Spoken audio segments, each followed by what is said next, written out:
Make mini sourdough loaves with me. 6 individual loaves. I'm going to just do a double batch of just original sourdough recipe. So I'm going to just be starting with 690 grams of water. Make sure it's filtered. Then my sourdough starter is fed and active. So I'm going to be doing 200 grams of my sourdough starter. Then I'm just going to whisk my sourdough starter with my water, and you're just going to make it kind of look like a frothy milk until all the sourdough is combined. It should look something like this. Then I'm going to add 910 grams of flour. Add 20 grams of salt. Then what I like to do is first give it a good whisk with my Dutch whisk, then I'm going to go in with my hands. Now, going in with your hand isn't needed.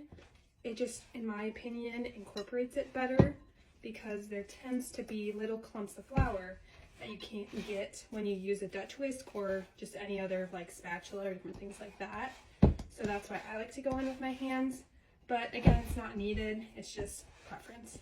I'm going to cover the dough. I like to just use a little plastic bowl cover, but you can just do it with a towel. But you're going to let it rest for 1 hour, then we're going to come back and do our first set of stretch and folds. Okay, so now it's been 1 hour, so we're going to do our first set of stretch and folds.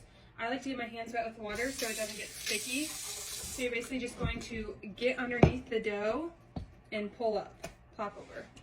Get underneath, pull up, plop over, and keep turning 90 degrees.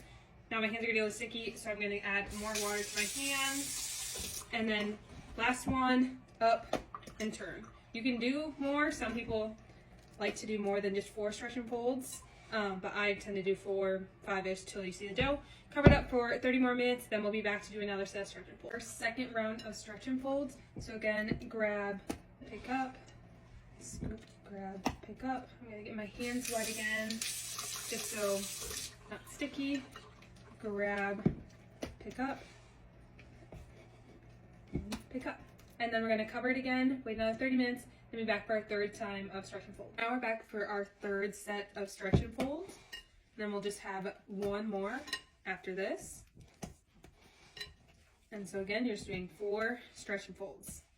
And then we're going to cover this back up, wait another 30 minutes, and come back for the last set of stretch and fold. And do our last set of stretch and fold. It should kind of start to look more like dough. And then after this, you're going to cover it and let it sit on the counter for 4 to 12 hours or until it's doubled in size and kind of has bubbles on top. Dump your dough on your floured surface and then just scrape the sides down to get all the dough. So now I'm doing 6 mini loaves. So I'm just going to divide this in half and then I'm going to divide it then into 3 from each of those halves. The first one, I'm just doing a regular sourdough, no flavor. So how you're just going to do it is kind of fold one side in like that.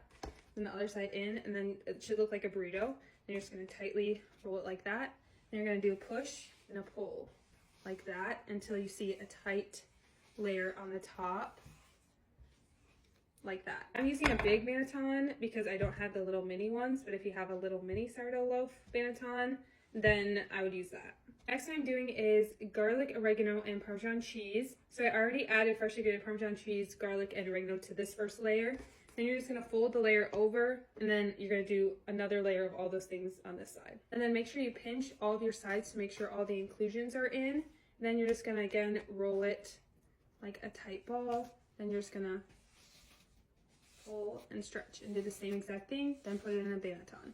Now I'm going to cover all my bowls with a plastic bowl cover. Then I'm going to leave it overnight, but you can leave it for longer.